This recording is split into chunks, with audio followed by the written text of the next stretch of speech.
तुम्हाला एकदा संधी मिळते. मला मी सांगतो की तुम्हाला किती वेळा सांगितलं की मी एकदा फक्त सरपंच झालो गावामध्ये 91 साली, अगदी वयाच्या 25-26व्या वर्षी कॉलेज सोडल्यानंतर सरपंच झालो मी साधा. आणि तेव्हापासून कारण जामनेर मोठं शहर होतं, महाराज होती. एकचदा संधी मला मिळाली, त्या संधीचा आम्ही सोडत केलं, संधीचं सोडच केलं.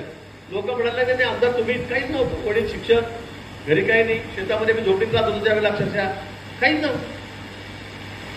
बाबूजी सारखे राजपन्न केजरीवाल माझ्या विरोधामध्ये होते, त्यांना तिकीट मिळालं, हत्ती घेऊन आले, हत्तीवर साखर वाटत होते लोकांना. पण बाबा काय करणार, लोक आता आपण काय करायचं.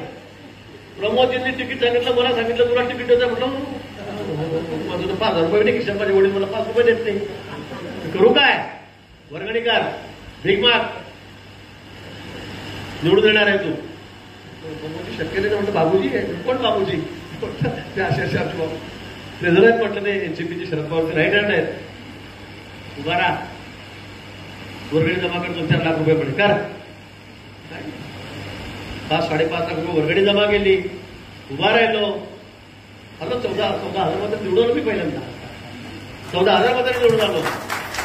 पण एकदा संधी मिळाली मग मात्र कुठे मागे उभं पाहिलं.